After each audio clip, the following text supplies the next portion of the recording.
A'udzubillahiminasyaitonirrajim. Bismillahirrahmanirrahim. Assalamualaikum warahmatullahi wabarakatuh. Waalaikumsalam warahmatullahi wabarakatuh. Innal hamdalillah nahmaduhu wa nasta'inuhu wa nastaghfiruh wa na'udzubillahi min syururi anfusina wa min sayyiati a'malina. May yahdihillahu fala mudhillalah wa may yudlilhu fala hadiyalah. Rabbi israh li sadri wa yassir li amri wahlul 'uqdatam min lisani yafqahu qawli. Ya, alhamdulillah ibu-ibu, mbak-mbak semuanya, kita bisa bertemu kembali di kajian rutin kita ya setiap malam Sabtu. Biasanya malam Jumat, sekarang jadi Jumat malam alias malam Sabtu ya. Eh, Malam ini kita akan meneruskan tema besar kita yaitu tanggung jawab ayah dalam pendidikan anak, di mana ini sudah masuk ke subbab besar yang kedua ya, yaitu tanggung jawab ayah dalam pendidikan akhlak. Nah, sebelumnya kita membahas sendi-sendi kepribadian ayah, karakter-karakter kepribadian seorang ayah, sehingga ayah sebagai penanggung jawab keluarga bisa menunaikan tugasnya dengan baik, gitu ya, menunaikan tanggung jawabnya dengan baik. Nah, di rekaman-rekaman sebelumnya, bagi yang belum nonton, mungkin bisa dicek nanti ya, bisa di-share kembali linknya. Nah, minggu lalu kita sudah mulai masuk ke subbab yang kedua yaitu tanggung jawab ayah dalam pendidikan akhlak. Nah, pendidikan akhlak yang pertama yang kita bahas adalah terkait dengan akhlak kita kepada Allah. Di mana inti dari pembahasan kemarin ketika kita membahas akhlak kepada Allah adalah bagaimana kita menunaikan haknya Allah, yaitu apa? Mentauhidkan Allah. Bagaimana kita memurnikan penghambaan kita hanya kepada Allah saja. Nah, malam ini kita akan lanjutkan kajian kita ke tanggung jawab ayah dalam pendidikan akhlak kepada para nabi, kemudian khususnya kepada Rasulullah Shallallahu Alaihi Wasallam dan juga kepada para malaikat. Nah, kita awali pembahasan kita dengan membahas Quran Surat Al-Baqarah ayat 98, di mana di sini Allah Subhanahu wa Ta'ala berfirman, barang siapa yang menjadi musuh Allah, malaikat-malaikatnya, rasul-rasulnya, Jibril dan Mikail, maka sesungguhnya Allah adalah musuh orang-orang kafir. Nah, maksud dari ayat ini, para mufasir atau para ahli tafsir menafsirkan ayat ini bahwasannya barang siapa gitu ya yang memusuhi salah seorang nabi ataupun malaikat, berarti dia telah kafir. Gitu ya, dia telah kafir dan memusuhi kepada semua malaikat dan semua nabi. Gitu ya. Eh, Bu, nggak ada suaranya. Oh, sebentar.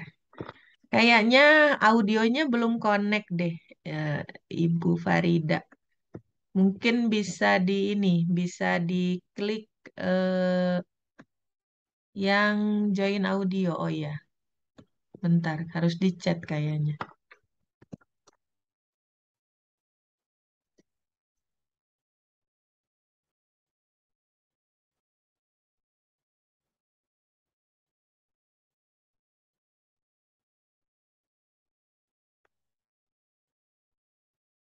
Kasihan nanti tidak bisa mendengarkan. Mudah-mudahan bisa ya. Udah dibaca chatnya. Ya, kita lanjutkan. Nah, para ahli tafsir mengatakan bahwasannya barang siapa yang memusuhi salah seorang rasul, maka dia telah memusuhi semua rasul. Begitupun barang siapa yang beriman kepada seorang rasul, berarti beliau juga beriman kepada seluruhnya. Nah, ini dari Ibnu Katsir ya. Nah, kemudian terkait juga dengan malaikat juga sama gitu ya. Ketika kita memusuhi salah seorang malaikat, berarti kita telah kafir karena malaikat, percaya kepada malaikat, kemudian para nabi dan rasul itu adalah bagian dari keimanan, di mana kita tahu ya bahwasannya rukun iman itu ada 6. Nah, iman kepada Allah, kemudian yang kedua adalah iman kepada para malaikat. Kemudian iman kepada kitab-kitab yang Allah turunkan, kemudian iman kepada Rasul-Rasul Allah, Nabi dan Rasul Allah, kemudian iman kepada hari akhir, dan yang terakhir adalah kepada kodok dan kodar, gitu ya. Nah, apabila eh, apa namanya tuh kita ingkar, gitu ya, kepada salah satu, yaitu misalnya kepada nabi atau kepada malaikat, maka artinya kita sudah menodai keimanan kita, gitu ya. Karena tadi iman kepada malaikat, iman kepada rasul, rasul Allah itu adalah bagian dari rukun iman. Yang namanya rukun itu pilar, yang namanya pilar itu asas dasar ya. Kalau misalnya kita punya rumah, rumahnya nggak ada pilar-pilarnya ya roboh, gitu ya. Nggak ada tiang-tiangnya ya roboh, nggak ada dasarnya, nggak ada pondasinya ya roboh, gitu ya. Nah, maka di ayat ini Allah ingin mengingatkan kepada kita, barang siapa yang menjadi musuh Allah, malaikat-malaikatnya, rasul-rasulnya, Jibril dan Mikail, maka sesungguhnya Allah adalah musuh orang-orang kafir. Gitu ya, di mana tadi sudah disampaikan bahwasannya para ahli tafsir menyatakan bahwasannya kalau kita memusuhi salah satu di antaranya berarti kita telah kafir. Gitu ya, kita telah kafir karena ini bagian dari rukun iman. Nah, sehingga karena iman kepada malaikat, malaikat Allah, kemudian rasul-rasul Allah, ini adalah bagian dari rukun iman, maka ini merupakan tanggung jawab yang besar dari seorang ayah khususnya gitu ya, karena ayah adalah pemimpin keluarga, ayah adalah kepala keluarga, ayah yang memiliki tanggung jawab yang besar di dalam keluarga, maka ini adalah tugas besar yang harus diberikan oleh seorang ayah, yang harus ditunaikan oleh seorang ayah untuk mendidik anak-anaknya sehingga mereka mampu menanamkan keimanan kepada para malaikat dan juga kepada para rasul-rasul Allah, gitu ya. Jadi sangat penting untuk menanamkan hal ini. Karena tadi bagian dari keimanan. Nah, apakah ayah doang? Ya enggak tentunya gitu ya. Tapi ayah yang memiliki tanggung jawab yang paling besar karena ayah itu adalah pemimpin keluarga semuanya dan ayah adalah orang yang akan pertama kali dimintai pertanggungjawaban oleh Allah. Nah, karena ini adalah tugas yang berat, tugas yang apa namanya tuh yang harus ditunaikan karena ini adalah bagian dari keimanan, maka mau tidak mau seorang ayah juga harus paham gitu ya siapa para malaikat, siapa para nabi dan rasul ini gitu ya. Jangan sampai ayah berlepas tangan gitu ya dan kemudian menyerahkan sepenuhnya kepada pihak sekolah gitu. Nah, ini yang paling sering terjadi gitu ya. Ini yang paling sering terjadi di mana eh ketika anak-anak itu masuk usia sekolah gitu ya, baik dari mulai TK gitu ya, kemudian SD, SMP, SMA dan selanjutnya, banyak yang menganggap sekolah ini adalah perpanjangan tangan. Dalam artian banyak yang menganggap sekolah ini adalah apa ya, pengganti, bukan pengganti ya, penerus, penerus tanggung jawab orang tua.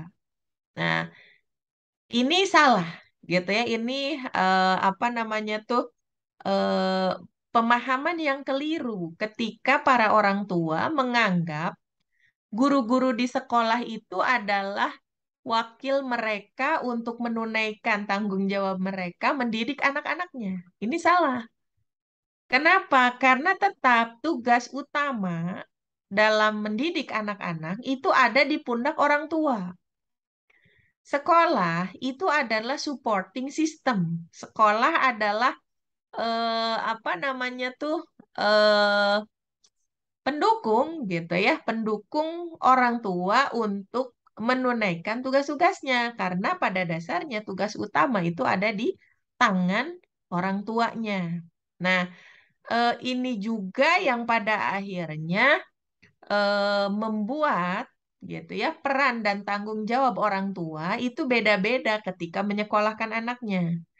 Kalau orang tua itu paham bahwasannya sekolah itu bukan apa ya, bukan eh, pengganti atau bukan ya intinya yang menggantikan tugas orang tua dalam mendidik, itu akan berpengaruh bagaimana sikap mereka terhadap sekolah gitu. Jadi kalau yang menganggap eh, sekolah itu adalah pengganti tugas mereka, ya mereka berlepas tangan ketika anak-anak di sekolah.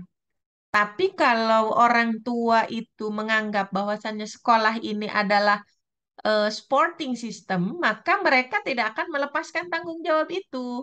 Jadi tetap pendidikan itu ada di tangan mereka. Pendidikan itu ada di ranahnya mereka, sehingga mereka tidak akan melepaskan tanggung jawab itu, kemudian menyalahkan pihak sekolah kalau ada apa-apa, gitu. Kenapa? Karena kan sekolah itu ya sifatnya hanya sporting system saja, bukan pengambil alih peran dan tugas utama mereka, gitu. Nah, sehingga karena sekolah ini adalah supporting system, gitu, maka para orang tua hendaknya mereka eh, sudah punya visi dan misi gitu ketika menyekolahkan anak-anak. Jangan sampai eh, menyekolahkan anak tuh ya karena sudah masuk usianya, bukan gitu ya, tapi karena mereka sudah punya visi dan misi dalam mendidik anak-anak mereka. Sehingga ketika mencarikan sekolah, ya mereka akan melihat apa yang kurang nih dari pendidikan yang mereka lakukan di rumah. Jangan sampai kita mendidik, kita memilih sekolah itu karena ya tadi mau menyerahkan tanggung jawab itu atau menuntut banyak hal dari sekolah yang nggak akan bisa. Nggak ada satu sekolah yang sempurna gitu ya, pasti ada kekurangan, ada kelebihan.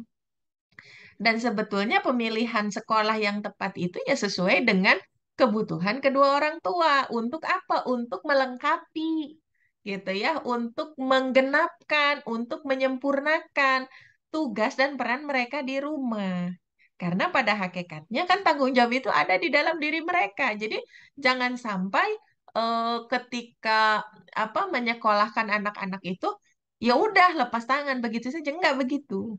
Gitu. Jadi ini konsep dasar yang harus kita pahami ya oleh para orang tua. Jadi pendidikan anak itu tanggung jawab utama kedua orang tuanya, khususnya ayah gitu. Ayah. Kenapa? Karena ayah adalah kepala keluarga yang akan dimintai pertanggungjawaban pertama oleh Allah gitu ya. Jadi implikasinya apa?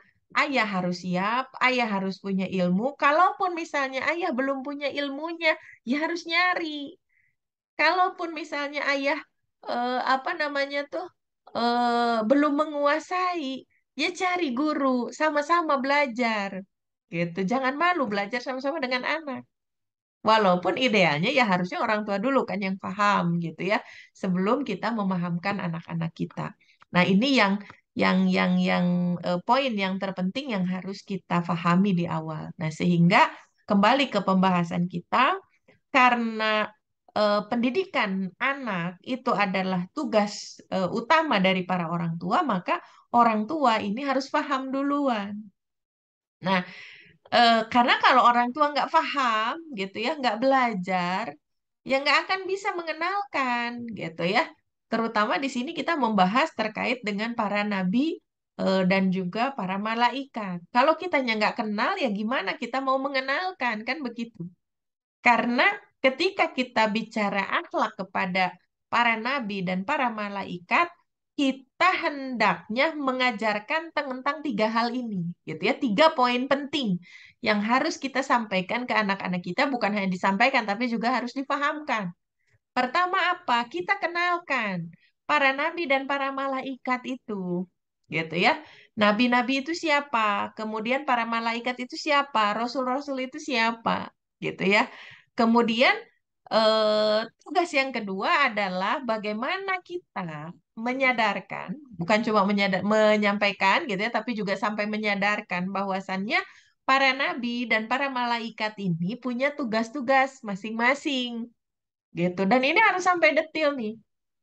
Nah, kemudian setelah kita kenalkan para nabi dan para malaikat itu siapa, kemudian kita kenalkan juga tugas-tugasnya, maka kita juga harus memahamkan kepada anak-anak pelajaran penting apa yang harus dimiliki oleh seorang anak ketika mereka sudah mengenal para nabi dan juga para malaikat.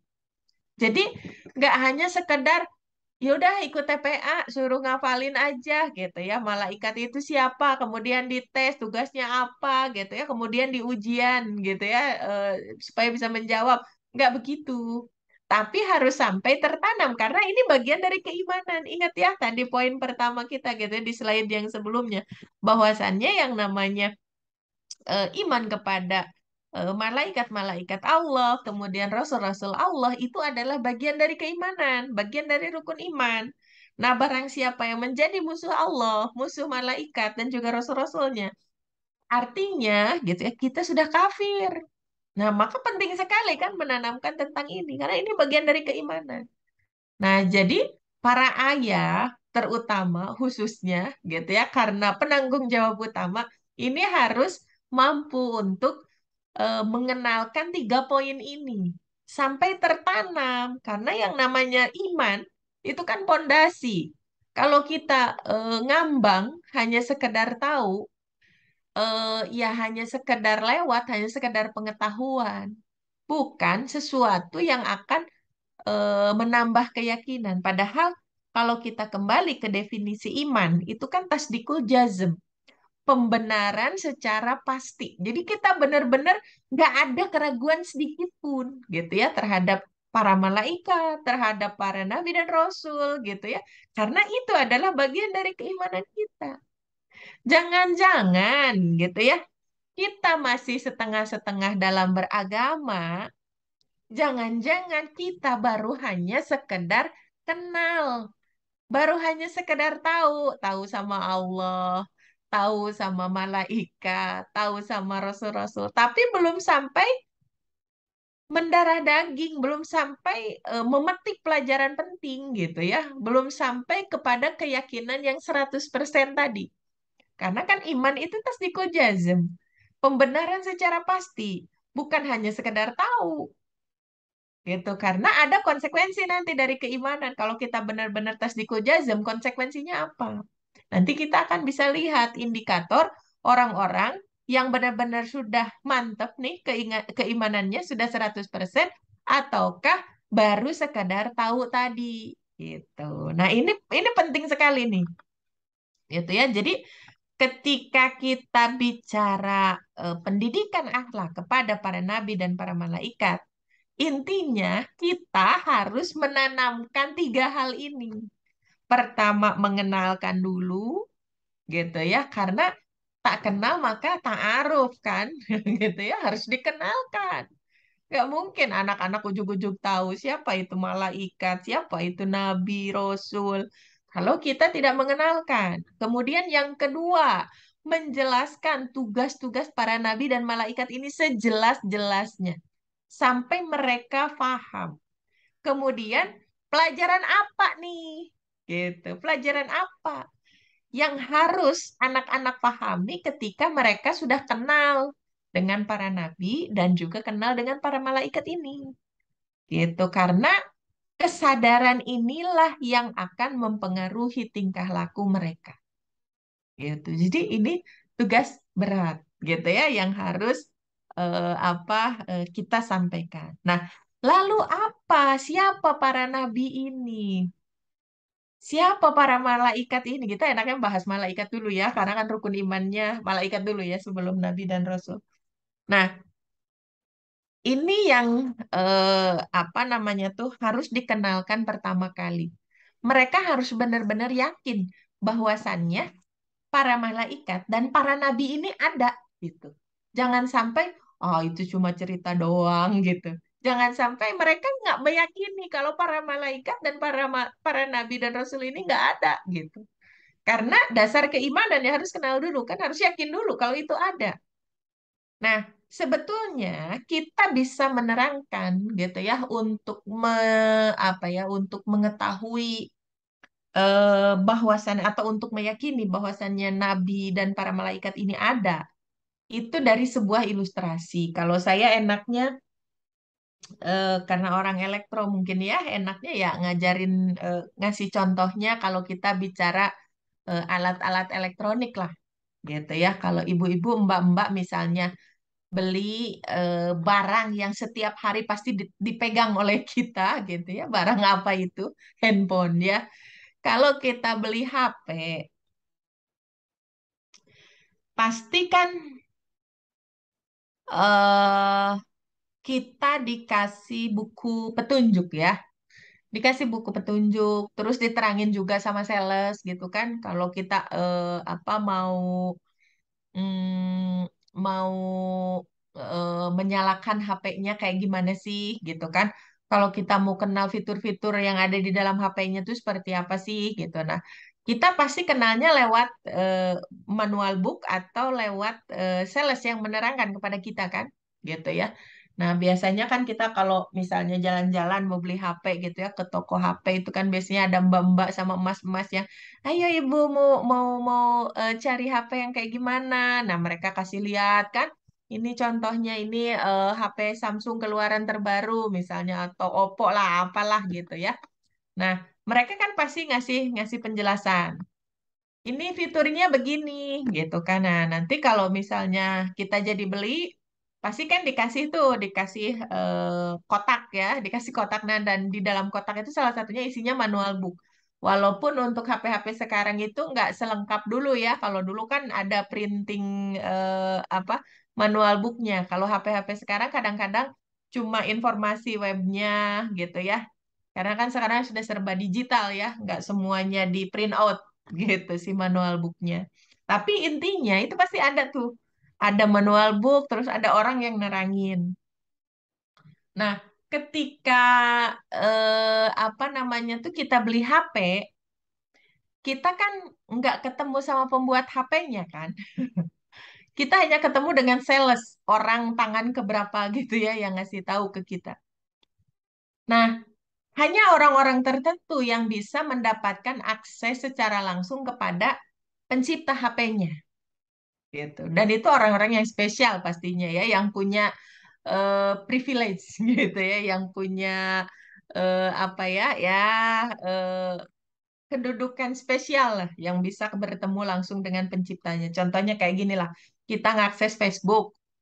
Nah, kita kan nggak berhubungan langsung dengan Mark yang bikin Facebooknya kan, gitu. Nah, hanya orang-orang tertentu yang bisa berhubungan langsung dengan pembuatnya. Nah, begitupun kita dengan pencipta kita. Kita tidak bisa berhubungan langsung dengan pencipta kita. Nah, kalau eh, pembeli HP dengan pembuat HP itu kan masih satu jenis, sama-sama manusia ya, satu frekuensi, satu bentuk, masih memungkinkan untuk bertemu. Nah, tapi kalau kita dengan pencipta kita, itu berbeda zat, berbeda frekuensi kalau orang elektro bilang ya, berbeda alam, berbeda eh, karakter gitu ya. Karena pencipta dengan yang ciptaannya itu tidak akan pernah sama. Ibarat HP dengan pembuat HP. Nah, karena Allah itu tidak bisa kita jangkau, bukan Allah yang tidak bisa menjangkau kita, kita yang tidak akan bisa menjangkau Allah, karena Allah itu maha kuasa, maka eh, kita kalau ingin berkomunikasi langsung dengan Allah, kita harus tahu kan caranya tuh kayak gimana yang langsung. Datangnya dari Allah pengetahuan itu. Nah, bagaimana cara Allah memberi pengetahuan itu kepada kita semua? Sementara kita dengan Allah itu beda dimensi gitu. Maka Allah akan menunjuk salah seorang manusia pilihan di zamannya, gitu ya.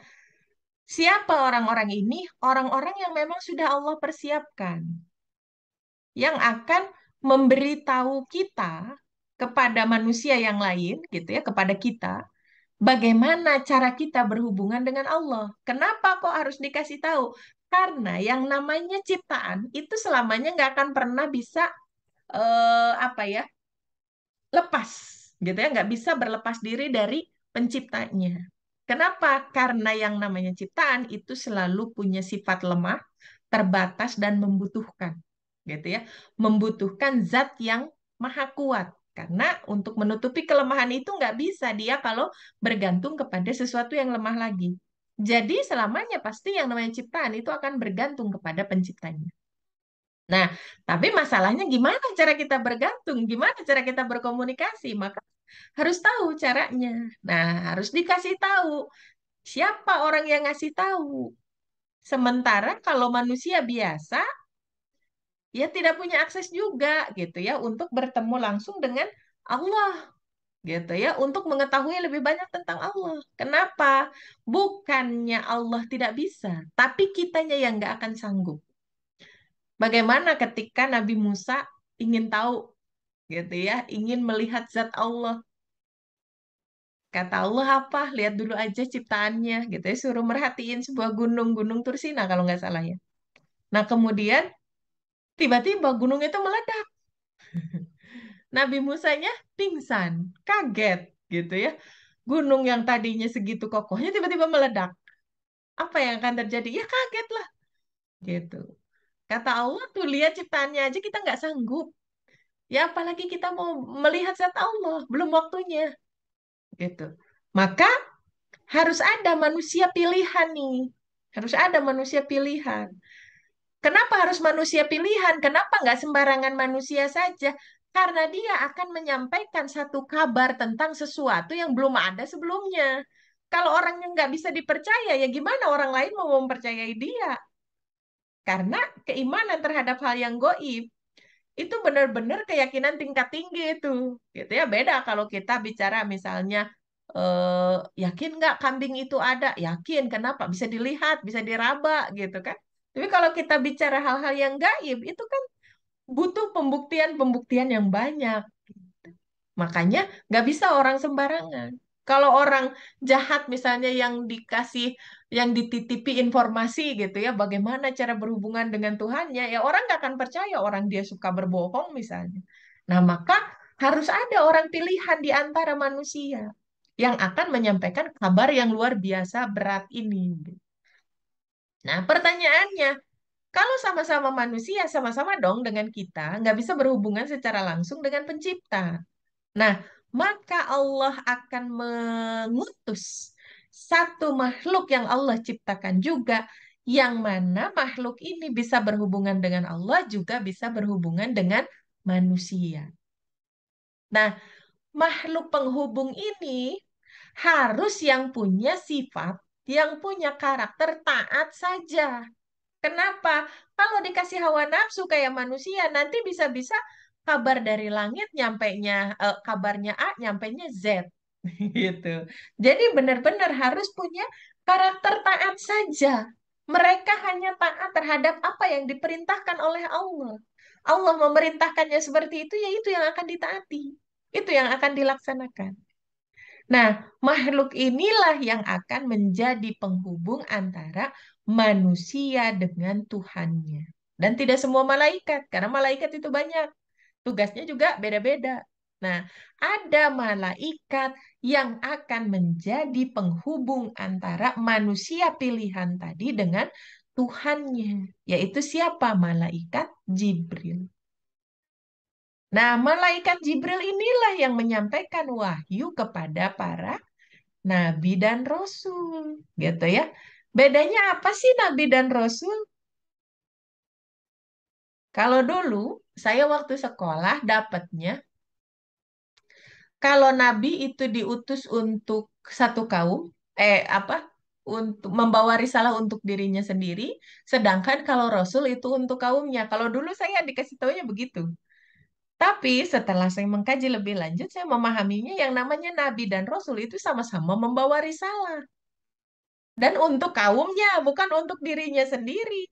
Bedanya, kalau rasul itu membawa risalah yang baru. Gitu. Sedangkan kalau nabi risalahnya meneruskan apa yang dibawa oleh rasul-rasul sebelumnya. Gitu. Maka ada nabi, ada rasul. Gitu ya. Nabi tidak otomatis rasul, tapi kalau rasul ya otomatis nabi gitu kan. Nabi dan rasul. Nah, bedanya ya tadi kalau rasul itu membawa risalah yang baru untuk kaumnya, seperti Rasulullah Shallallahu Alaihi Wasallam itu membawa risalah yang baru dan risalah yang terakhir karena Nabi Muhammad Shallallahu Alaihi Wasallam adalah rasul yang terakhir. Jadi risalahnya sudah disempurnakan. Kalau rasul-rasul sebelumnya belum disempurnakan seluruhnya. Kenapa? Karena setelah beliau akan ada lagi rasul berikutnya. Nah, ini harus difahamkan kepada anak-anak kita. Apa visi dan misi utama para nabi dan rasul ini? Gitu. Siapapun gitu ya dari zaman Nabi Adam, nabi yang pertama sampai Rasulullah Shallallahu Alaihi Wasallam, nabi yang terakhir. Ini visinya sama, yaitu apa? Mengajarkan, mengajak kepada para manusia untuk apa? Memurnikan penghambaan mereka hanya kepada Allah saja atau tauhidullah. Nah, ini visinya sama gitu. Ini harus kita kenalkan kepada anak-anak kita. Malaikat itu adalah makhluk yang harus ada gitu karena kita tidak bisa berhubungan langsung dengan Allah. Nah, ada perantara. Perantaranya itu adalah malaikat. Malaikat inilah yang membawa risalah dari Allah kepada siapa? Kepada manusia-manusia pilihan, yaitu kepada para rasul gitu ya. Nah, nabi-nabi ini adalah orang-orang yang diutus oleh Allah untuk meneruskan risalah-risalah para rasul-rasul sebelumnya. Gitu ya. Jadi, ini harus ditegaskan ke anak-anak kita harus diajarkan bahwasannya ada makhluk penghubung antara manusia dengan Allah. Kemudian ada manusia pilihan yang secara logika ya memang harus manusia pilihan. Karena nggak mungkin kita akan mempercayai seseorang kalau orang itu sendiri tidak pilihan. Gitu ya, bukan manusia yang memang dijaga dari kesalahan, bukan manusia yang memang mereka punya keistimewaan gitu. Karena risalah yang mereka bawa adalah risalah yang dibawa langsung dari pencipta gitu. Maka harus ada tuh gitu. Ini harus sampai kita harus kenalkan apa tugasnya para nabi, apa tugasnya para rasul, apa tugasnya para malaikat. Nah, kemudian kita preteli itu satu-satu. Misalnya malaikat itu ada malaikat apa saja. Kemudian Rasul itu dan Nabi itu ada siapa saja. Kemudian bagaimana karakteristik yang karakteristik perjuangan khususnya gitu ya yang akan dihadapi oleh para Nabi dan Rasul gitu. Ini harus sampai ke anak-anak. Misalnya ketika kita membahas malaikat, eh ada malaikat yang tugasnya untuk mencatat amal-amal buruk kita dan mencatat amal-amal baik kita. Dan para malaikat ini karena sifatnya ini taat, ya Allah memerintahkannya apa ya mereka akan melakukan itu. Jadi karena mereka hanya taat kepada Allah saja, nggak mungkin kita bisa nyogok mereka. Saya ingat dulu ya ketika saya apa namanya tuh di Belanda. Pas saya udah lulus, kan saya mau pulang nih. Nah, teman-teman saya bilang kayak gini, Teh, lu jangan pulang dong, gitu kan. Soalnya Teteh tuh udah kayak kakak kita sendiri di sini. Lu yang suka ngingetin kita untuk sholat, lu yang suka ngingetin. apa namanya tuh kebaikan-kebaikan katanya gitu. Saya bilang, enggak, saya mau pulang. Teh, kan belum tentu kita bisa balik lagi ke Eropa. Katanya kalau udah ke Eropa tuh, kalau udah pulang tuh suka susah lagi kita dapat akses ke sini.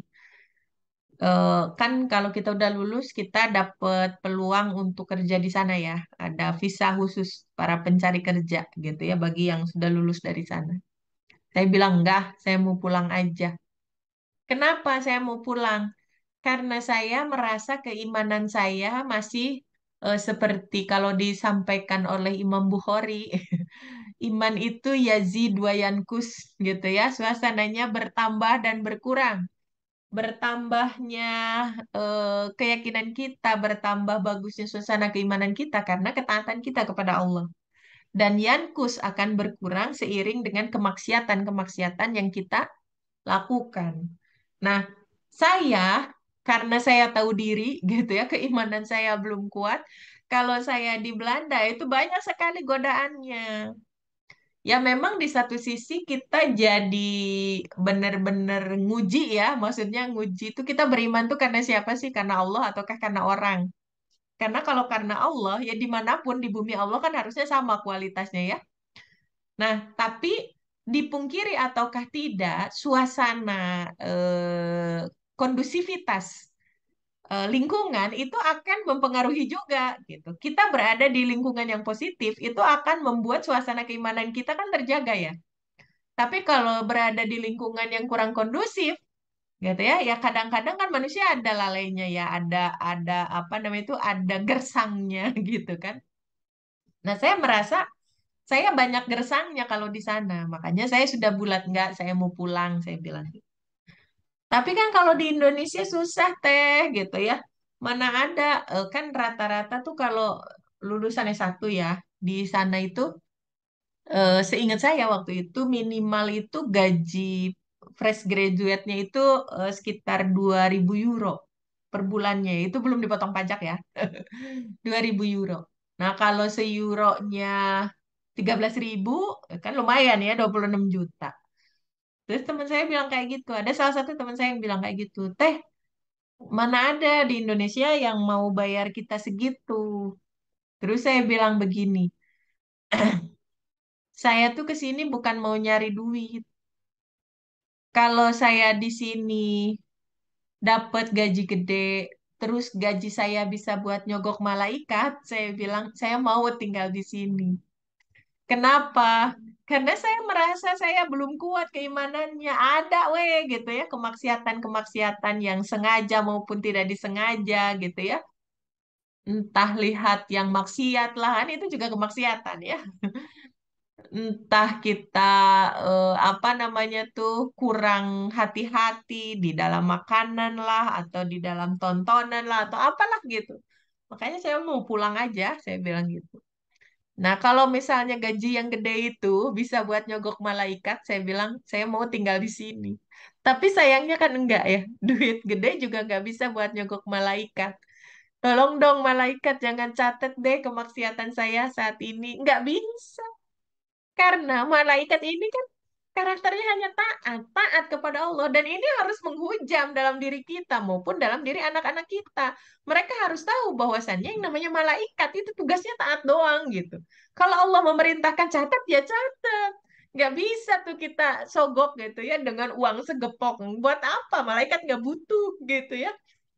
Nggak kayak kita. Nah, ini harus sampai kepada anak-anak kita, harus sampai difahami bahwasannya tugas malaikat nih, malaikat malaikat rokib, atid itu tugasnya apa?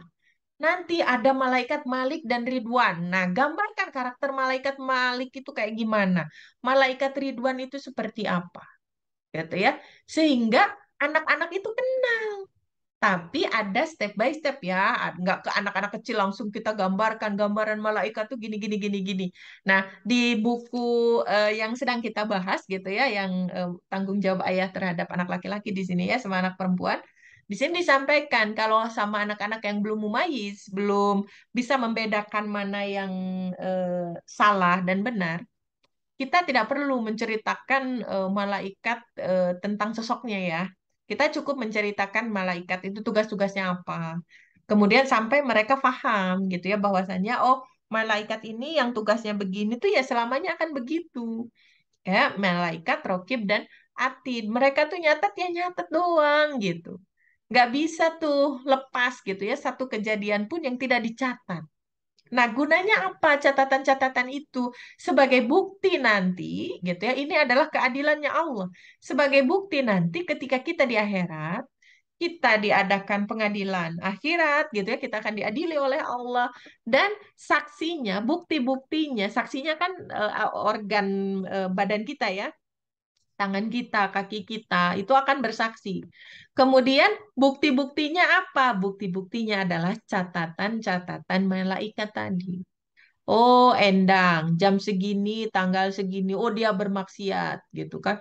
Oh, Endang, jam segini, tanggal segini, oh dia sedang melakukan kebaikan. Semuanya ada catatannya, gitu. Semuanya ada. Jadi kita nggak bisa mengelak. Kan mulut kita dikunci ya, gitu ya. Mulut bisa berbohong, tapi kan tangan, kaki nggak bisa nanti. Yang bersaksi adalah mereka.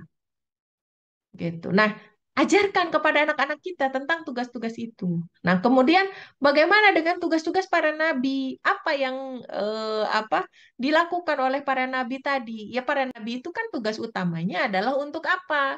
Untuk memurnikan kan, memurnikan penghambaan kita hanya kepada Allah saja. Tidak boleh kita menyekutukan Allah dengan sekutu-sekutunya, misalnya menyamakan Allah, menyekutukan Allah dengan patung misalnya, itu kezoliman yang amat besar. Minggu lalu kita sudah bahas ya di Quran surat Al-Luqman, Quran surat Luqman ayat 13 gitu ya, bahwasannya menyekutukan Allah itu adalah sebuah kezoliman yang benar-benar zolim gitu ya, kezoliman yang besar.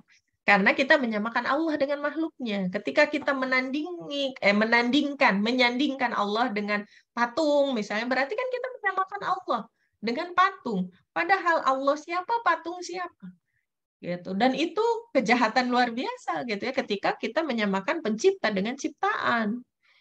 Gitu. Nah, para nabi itu tugasnya ya untuk memurnikan itu, mendakwahkan kepada manusia bahwasannya Allah lah satu-satunya pencipta kita, Allah lah Al-Khaliq Al-Mudabbir.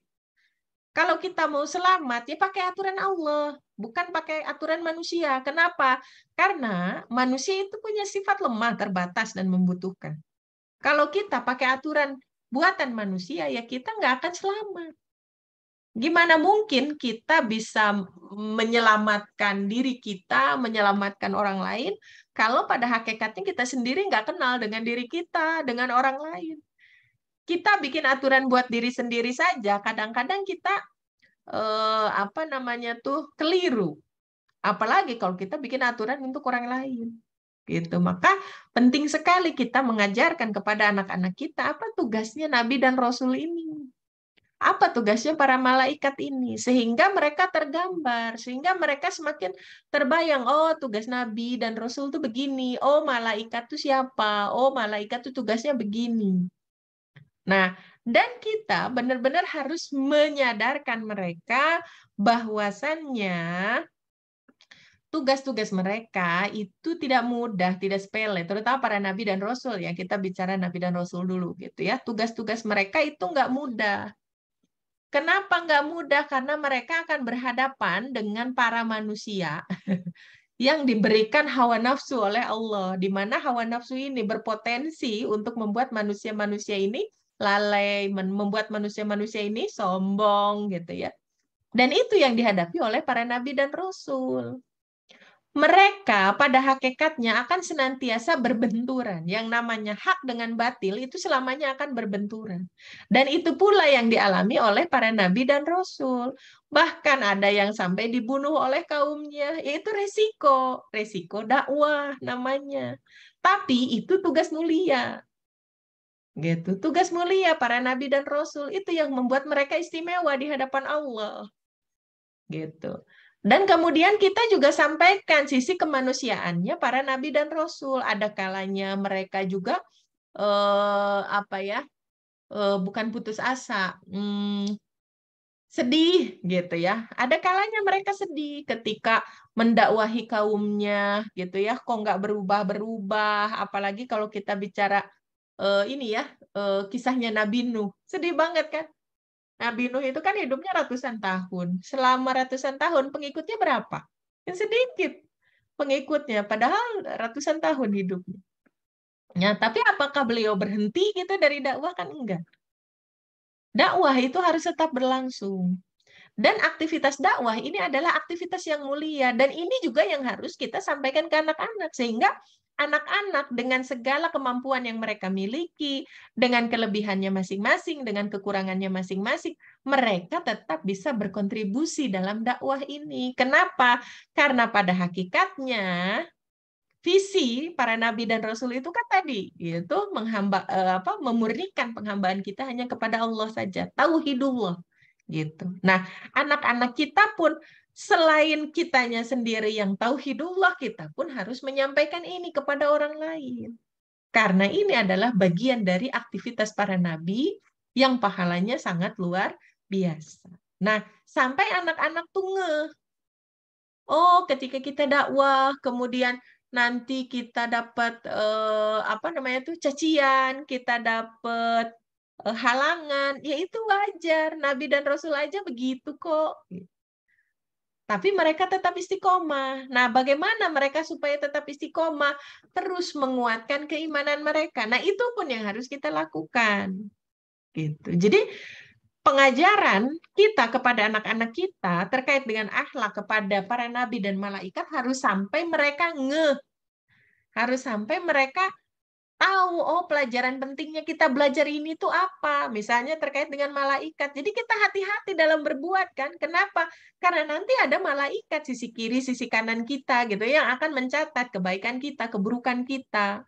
Nah, kemudian ketika kita juga mengajarkan kepada anak-anak tentang malaikat, kita sampaikan bahwasannya malaikat ini adalah makhluk yang Allah utus untuk membersamai manusia, gitu ya. Salah satunya adalah untuk menjaga kita, gitu ya. Bagi manusia ada malaikat-malaikat yang selalu mengikutinya. Mereka menjaganya atas perintah Allah. Quran surat Ar-Ra'd ayat 11, gitu ya. Dan kita ajarkan kepada mereka bahwasannya malaikat itu ada. Allah perintahkan mereka untuk menjaga kita. Nah, sehingga kita motivasi anak-anak supaya kita layak untuk menjadi orang-orang yang senantiasa dijaga gitu. Gimana caranya? Ya orang-orang yang senantiasa bertasbih, senantiasa mendekatkan diri kepada Allah gitu ya. Maka Allah akan menjaga kita. Salah satunya dengan malaikat yang senantiasa menjaga dan mendoakan kita. Sehingga ketika misalnya anak-anak kita takut gitu ya akan kegelapan, biasanya kan anak-anak sepsiennya kalau poek, kalau gelap gitu ya, atau misalnya mereka sedang sendirian gitu ya, sering kali mereka takut, ada ketakutan-ketakutan di dalam dirinya. Nah, kita sampaikan bahwasannya mereka nggak sendirian, ada malaikat-malaikat yang menjaga, apalagi anak-anak yang belum balik ya gitu ya, itu penjaganya banyak itu gitu. Nah, ketika anak-anak sudah balik, kita rangsang mereka untuk senantiasa mendekat kepada Allah, senantiasa taat kepada Allah, senantiasa berzikir di hadapan Allah, senantiasa rajin ke majelis-majelis ilmu. Kenapa? Karena kesempatan didoakan banyak malaikat itu ya pada saat majelis ilmu. Kayak kita sekarang nih, kita sedang bermajelis ilmu, malaikat itu ratusan yang hadir, kemudian mereka beristighfar gitu ya, memohonkan ampun buat kita gitu ya dan mendoakan kita. Makanya kalau dalam majelis banyak-banyaklah kita berzikir, banyak-banyaklah kita berdoa sama Allah karena mumpung masih banyak malaikat yang mengaminkan. Kan ketika kita sering-sering datang ke kajian, sering-sering datang ke majelis, berarti sering-sering kita punya peluang untuk didoakan oleh banyak malaikat. Bukan satu, bukan dua, tapi ratusan. Gitu ya, yang hadir di majelis ilmu. Malaikat itu turun kalau ada majelis ilmu. Kemudian mereka memohonkan ampun untuk kita, mereka mendoakan kita. Gitu. Kan kalau kita berdoa kebaikan ataupun keburukan, malaikat akan sampaikan amin buat kamu juga gitu kan. Kalau kita mendoakan kebaikan untuk orang lain, malaikat mengaminkan buat kamu juga. Nah, sama kalau kita mendoakan keburukan juga gitu, amin buat kamu juga. Makanya jangan berdoa yang buruk-buruk karena diaminkan sama malaikat, ngeri kan. Yang mengaminkannya adalah makhluk yang senantiasa taat sama Allah. Gitu. Maka hati-hati dengan lisan kita, hati-hati dengan doa-doa kita. Takutnya doa-doa kita keceplosan mendoakan sesuatu yang buruk gitu ya. Nanti diaminkan lagi gitu ya. Nah, jadi ini yang benar-benar harus tertanam di dalam diri anak-anak kita, bahwasannya kita bukan hanya sekedar kenal, tapi benar-benar menghujam dalam diri. Apa ibrohnya, apa pelajarannya, pelajaran penting yang harus kita terapkan dalam diri kita kalau kita membahas para nabi dan juga para malaikat ini. Gitu ya. Oke, kita lanjut. Nah, kita secara khusus membahas Rasulullah Shallallahu Alaihi Wasallam karena Rasul terakhir adalah Rasulullah Shallallahu Alaihi Wasallam, dan risalah yang harus kita taati, yang harus kita ikuti adalah risalahnya yang dibawa oleh Rasulullah karena Rasulullah adalah Rasul terakhir. Nah, sebagaimana tadi kita sampaikan, apa namanya tuh, hal pertama yang harus kita lakukan adalah mengenalkan. Begitupun ketika kita bicara Rasulullah Shallallahu Alaihi Wasallam, maka para orang tua hendaknya mengenalkan Rasul itu siapa, kayak gimana sih karakternya Rasulullah, kemudian bagaimana apa namanya tuh, ajaran-ajarannya beliau, bagaimana keteguhannya beliau. Nah, salah satu rujukan yang bisa kita lakukan untuk mengenalkan beliau, kita harus baca sirah tentunya, gitu ya. Banyak sekali sirah-sirah. Salah satunya yang banyak direkomendasikan oleh para ulama adalah sirah Ibnu Hisham, gitu ya. Saya tidak tampilkan fotonya di sini ya. Sirah Ibnu Hisham ini banyak sekali dirujuk oleh para ulama besar, gitu. Nah, yang saya tampilkan di sini ini ada 2 kitab ya. Yang pertama adalah Jami'ul Kabir, ini karangan Sunan Tirmizi. Kemudian yang kedua adalah kitab Syama'il Muhammadiyah. Ini juga karangan Imam Tirmizi. Kenapa kitab ini yang saya hadirkan? Nah, ini yang warna hijau ini. Ini adalah kitab Syama'il ya. Ini yang orange-nya ini tarjimnya, terjemahan kitabnya.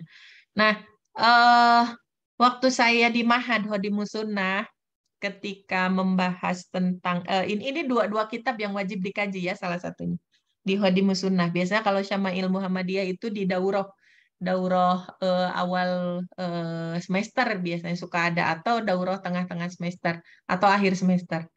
Yang pasti dikaji ini gitu ya, kitab Syama'il Muhammadiyah ini. Nah, kalau Sunan Tirmizi ini dibahas secara khusus di semester 3 atau semester 4 ya, saya lupa. Nah, yang pasti dikaji gitu ya. Ini salah satu mata kuliah, mata pelajaran yang wajib dikaji, yaitu Sunan Tirmizi. Nah, kenapa 2 kitab ini yang saya hadirkan? Kitab Syama'il Muhammadiyah ini bercerita terkait dengan pribadinya Rasulullah. Jadi secara fisik Rasulullah itu seperti apa sih gambarannya? Kemudian apa namanya tuh, karakter beliau itu seperti apa? Kemudian apa ya intinya terkait dengan pribadinya Rasulullah secara khusus. Dan kitab ini lumayan kitab yang apa namanya itu lengkap menurut para ulama untuk menggambarkan pribadinya Rasulullah. Nah, untuk terjemahannya yang ini terjemahannya disertai juga dengan foto-foto apa peninggalan Rasulullah, kayak pedangnya, sendalnya gitu ya. Nah, itu lumayan ya, bagus isinya kalau menurut saya. Nggak promo ya. Ini mah saya sajikan aja yang ada di perpustakaan saya. Jadi kalau mau pinjem bolehlah main ke Taman Bacaan Nahl ya. Nah, kalau di dalam kitab yang Jami'ul Kabir ini terkait dengan hadis-hadis Rasulullah, gitu ya, yang diriwayatkan oleh Imam Tirmizi.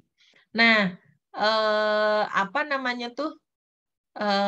guru-guru saya menyampaikan, kata para ulama, kalau di rumah kita punya buku Syama'il Muhammadiyah yang kita apa namanya tuh baca, di mana isinya ini terkait dengan pribadinya Rasulullah, dan kita punya kitab yang satu lagi yaitu hadis-hadis Rasulullah yang diriwayatkan oleh Imam Tirmizi ini. Kata para ulama, kalau kita punya dua kitab ini, seolah-olah kita sedang bercakap-cakap dengan Rasulullah Shallallahu Alaihi Wasallam di rumah. Jadi kalau yang belum punya, beli deh, gitu ya. Minimalnya punya dua ini deh, gitu ya. Kan sebenarnya kitab-kitab hadis itu banyak ya. Ada Imam Bukhari tentunya, gitu ya, Imam Muslim. Kemudian Abu Dawud juga ada gitu ya, Imam An-Nasai dan buku-buku apa kitab-kitab hadis lainnya. Nah, tapi minimalnya ini karangan Imam Tirmizi ini gitu ya, Sunan Tirmizi dan juga Syama'il Muhammadiyah. Jadi dengan kitab Syama'il kita kebayang Rasulullah itu seperti apa, kemudian dengan kitab hadisnya gitu ya, kita seakan-akan sedang mendengarkan Rasulullah bercakap-cakap. Oh, ketika mendengar kisah tentang ini, oh, kita kan kebayang Rasulullahnya seperti apa, gambaran fisiknya kayak gimana.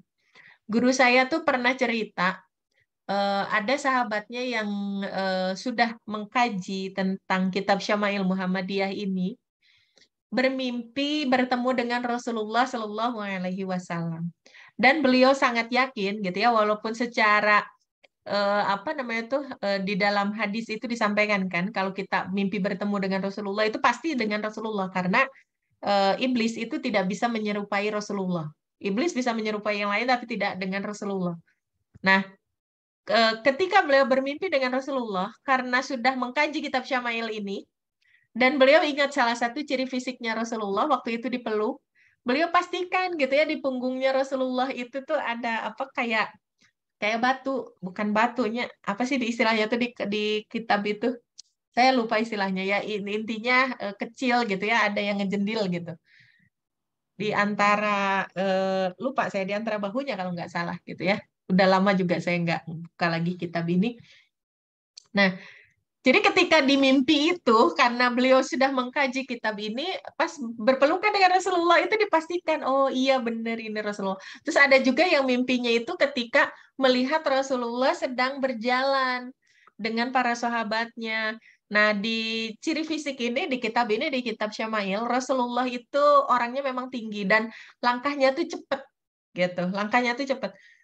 Sebenarnya nggak cepet, Rasulullah tuh biasa aja jalannya, tapi karena tinggi, jadi kan para sahabat yang di belakangnya itu kayak ngejar-ngejar gitu, jadi kelihatannya kayak cepet, padahal Rasulullah biasa aja jalannya gitu, karena tinggi, jadi kakinya kan lebih lebih jenjang ya, jadi lebih cepet gitu kelihatannya. Nah, di mimpi itu guru saya cerita gitu, katanya melihat dari kejauhan gitu, kan beliau sedang bercerita tentang temannya ya, melihat dari kejauhan. Oh, benar berarti itu Rasulullah. Kenapa? Karena di kitab Syama'il itu begitu. Rasulullah kan tinggi orangnya. Terus kalau jalan itu, sahabat itu seperti yang ketinggalan gitu. Jadi beliau selalu memimpin di depan gitu. Nah, jadi kalau yang belum punya kitab seperti ini, belum, kalau misalnya agak kesulitan untuk mengkaji bahasa Arabnya, ya boleh tak beli terjemahannya dulu gitu ya. Eh, Seolah-olah kita sedang, seolah-olah Rasulullah itu hadir di rumah kita, dan ketika kita sedang mengkaji kitab-kitab ini tuh seolah-olah kita bertemu langsung dengan Rasulullah, seolah-olah kita tuh sedang bercakap-cakap dengan Rasulullah ketika membahas kitab-kitab hadis ini gitu ya. Nah, anak-anak kita itu harus kenal dengan Rasulnya. Dan ini yang tadi saya sampaikan, bagaimana mungkin kita bisa mengajarkan kepada anak-anak kita siapa itu Rasulullah, bagaimana pribadinya yang agung, kalau kitanya sendiri nggak paham kan. Maka ini tantangan bagi kita, para orang tua gitu ya, untuk memahami itu terlebih dahulu sebelum kita mengajarkan kepada anak-anak kita. Nah, kita bahas bagaimana pendidikan yang harus kita tanamkan kepada anak-anak kita terkait dengan akhlak kita kepada Rasulullah Shallallahu Alaihi Wasallam. Yang pertama, kita tanamkan kecintaan kepada Rasulullah Shallallahu Alaihi Wasallam. Di sebuah apa namanya tuh, sebuah kisah, ada sebuah hadis yang menceritakan. Jadi pada saat itu Rasulullah sedang berkumpul dengan apa namanya tuh para sahabatnya. Rasulullah sedang menyampaikan tentang kisah akhir zaman, hari kiamat. Lagi khusyuk-khusyuknya gitu ya, para sahabat itu lagi pada nangis karena beratnya membayangkan hari akhir itu ya. Tiba-tiba ada seorang Arab Badui. Jadi orang yang apa dari sisi intelektualitas nggak setinggi para sahabat lah. Tiba-tiba lagi hening-heningnya, lagi seru-serunya, lagi khusyuk-khusyuknya membahas tentang hari akhir. Tiba-tiba beliau bertanya, salah seorang laki-laki bertanya, "Ya Rasulullah, kapan hari pembalasan itu terjadi?" Nah, Rasulullah tidak menjawab kapannya karena tidak ada seorang manusia pun yang tahu tentang itu, gitu ya. Kemudian Rasulullah bertanya, agak kesel sebenarnya para sahabat ya, lagi serius-serius, lagi khusyuk-khusyuk gitu ya, dengerin tentang itu, kok di distract gitu ya, kok terjeda gara-gara ada yang nanya kapan gitu. Karena para sahabat tahu kan itu bukan pertanyaan yang Rasul pun pasti nggak akan menjawab, karena kan nggak ada seorang manusia pun yang tahu. Tapi kan namanya juga Arab Baduy gitu ya, yang nggak begitu paham. Nah, bertanya tentang itu. Tapi hikmahnya apa coba? Karena pertanyaan itu. Kan Rasulullah bertanya, memang apa yang sudah engkau siapkan untuk menghadapi hari itu? Hari pembalasan maksudnya.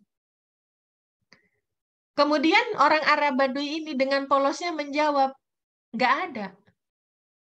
Aku nggak punya bekal apapun, kecuali kecintaanku terhadap Allah dan Rasul-Nya.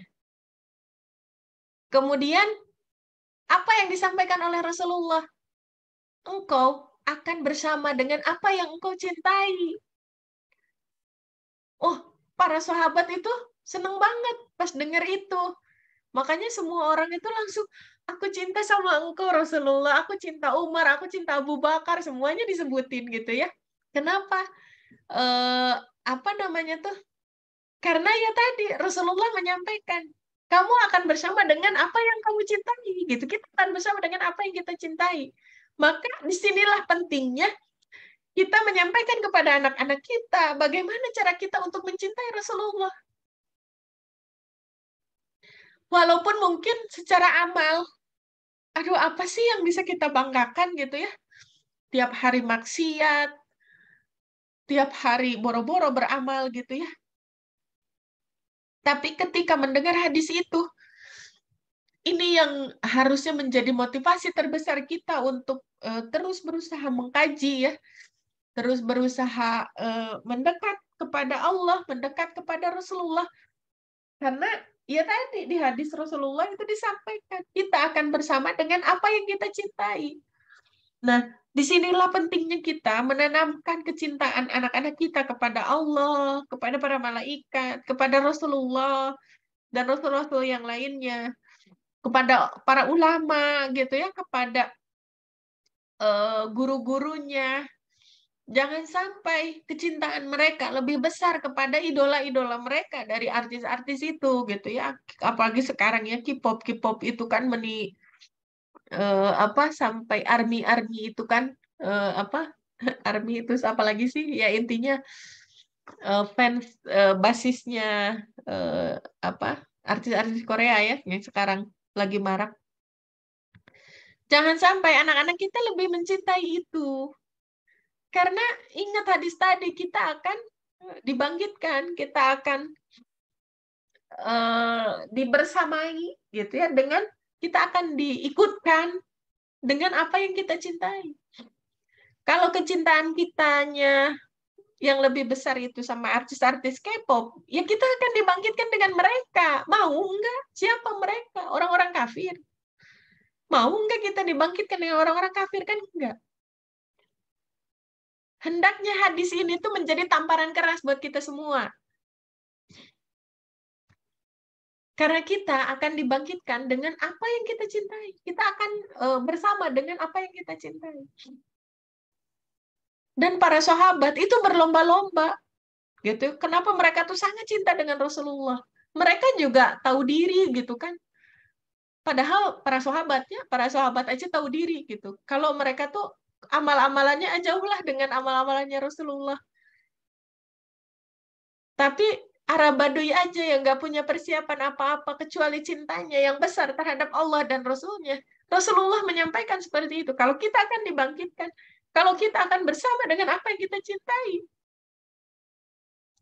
Dan hendaknya ini menjadi tamparan yang keras buat kita. Jangan sampai kita lebih mencintai apa-apa selain Allah dan Rasulnya. Udah amal kita nggak banyak, gitu kan. Maksiat lebih banyak daripada amal-amalan kita. Udah gitu, kita juga nggak mau mencintai Allah dan Rasulnya. Mau apa yang kita harapkan? Padahal mencintai Allah dan Rasulnya, itu tuh sudah salah satu jaminan ya. Beberapa hari ini tuh, saya nonton channel ini, Yuk Ngaji. Nah, di situ kan ada mantan, apa namanya itu, mantan K-popers, Fuad Naim. Nah, saya melihat ada satu episode yang Fuad Naim ini nangis dan saya pun ikut nangis. Jadi ceritanya mereka tuh ngeliat ponakannya siapa gitu ya, yang ditanya terkait dengan sejarahnya Rasulullah, ayahnya siapa, pamannya siapa, kemudian apa namanya tuh kehidupannya bagaimana, itu lancar banget si anak itu teh. Nah, Fuad Naim tuh nangis pas lihat itu teh. Kenapa? Karena saya malu, katanya. Intinya, saya nggak hafal tuh. Kalau saya ditanya tentang itu, belum tentu saya bisa menjawab seperti anak kecil itu. Dan di satu episode yang lain, Fuad Naim tuh cerita, yang membuat akhirnya beliau berhijrah. Jadi beliau tuh membayangkan, kalau nanti di akhirat, kan kita tuh pada minta syafaat ya. Kita nyari-nyari orang yang bisa memberikan syafaat. Dan karena kita umatnya Rasulullah ya, tentunya kan kita minta syafaat kepada Rasulullah ya. Nah, beliau tuh bercerita, kalau nanti di akhirat gitu kita nyari-nyari syafaat, kemudian mendekati Rasulullah. Ya Rasulullah, aku umatmu, aku umatmu. Kemudian Rasulullah tidak mengenali kita. Atau Rasulullah nanya, kamu apa yang kamu ketahui tentang aku? Terus kitanya nggak bisa jawab. Surat apa yang kau hafal? Aku juga nggak bisa jawab gitu. Karena aku lebih hafal lagu-lagu Korea, katanya gitu. Nah, kemudian Bu Naim ini nangis. Saya tuh membayangkan itu, kita ngaku-ngaku umatnya Rasulullah, tapi kita nggak tahu apa-apa tentang Rasulullah. Jangan sampai kecintaan kita itu hanya kecintaan semu ya. Kita bilang cinta, tapi kita tidak bisa membuktikan rasa cinta itu. Kita bilang kalau kita umatnya Rasulullah, tapi kita nggak bisa membuktikan kalau kita tuh benar-benar umatnya Rasulullah. Nah, ini yang harus kita tanamkan sama anak-anak kita gitu ya. Bagaimana kita mencintai Rasulullah. Di satu hadis Rasulullah menyampaikan, kelak itu ada orang-orang yang mereka akan mendapatkan pahala. Dan pahala ini itu 70 kali lipatnya dari pahala para sahabat. Kan Rasulullah, para sahabat itu udah GR gitu ya. Mereka adalah generasi terbaik. Karena mereka kan generasi yang membersamai Rasulullah. Mereka yang ikut berjuang bersama Rasulullah. Tapi ternyata, kok ada lagi sih orang yang lebih istimewa dari mereka gitu. Dan mereka penasaran, siapa mereka ya Rasulullah? Mereka itu orang-orang yang terpisah jauh jaraknya dari aku, dari Rasulullah. Tapi mereka itu tetap mencintaiku. Mereka nggak pernah bertemu dengan aku, tapi mereka mencintaiku. Itulah istimewanya mereka gitu. Orang-orang yang nggak pernah ketemu dengan Rasulullah, tapi mereka mampu untuk membuktikan rasa cinta itu. Dan mereka memiliki rasa cinta yang begitu dalam kepada Rasulullah. Padahal nggak pernah ketemu dengan Rasulullah. Dan mereka masih mau taat. Mereka masih mau mengajarkan. Mereka mau mengamalkan sunnah-sunnahnya Rasulullah. Dan itulah istimewanya orang-orang yang mendapatkan pahala 70 kali lipat dari pahala para sahabat. Nah, ini yang harus kita tanamkan ke diri kita. Tanamkan juga ke anak-anak kita. Karena kita akan dibangkitkan bersama dengan apa yang kita cintai. Jangan sampai kecintaan kita kepada selain Allah dan Rasulnya itu yang mendominasi. Ya tadi yang saya bilang, udah mah kita teh amal nggak banyak gitu ya, maksiat yang banyak, dosa juga banyak gitu kan. Tambah kita juga nggak cinta kepada Allah dan Rasulnya gitu. Mau punya modal apa ketika Allah dan Rasulnya memanggil kita nanti di akhirat? Gitu ya, kita nyari syafaat, kita deketin Rasul, Rasulnya nggak kenal. Saha endang, pernah gitu kamu memperjuangkan agama aku? Atau mudahnya gitu.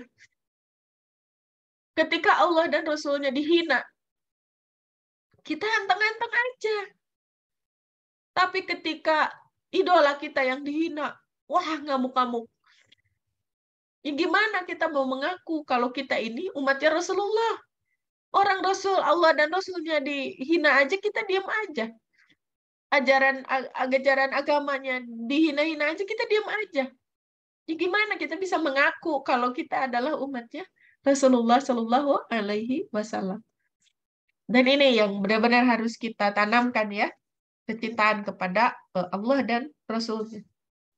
Nah, kemudian bagaimana pendidikan akhlak yang berikutnya adalah kita harus mengajarkan kepada anak-anak kita bagaimana etika, bagaimana adab kita ketika kita sedang bersama dengan Rasulullah. Dalam artian ketika kita sedang berada di kajiannya Rasul, majelis-majelisnya Rasul, ketika ada nama Rasulullah Shallallahu Alaihi Wasallam disebut, apa adab yang harus kita lakukan? Maka kita harus menyebut, kita harus bersolawat.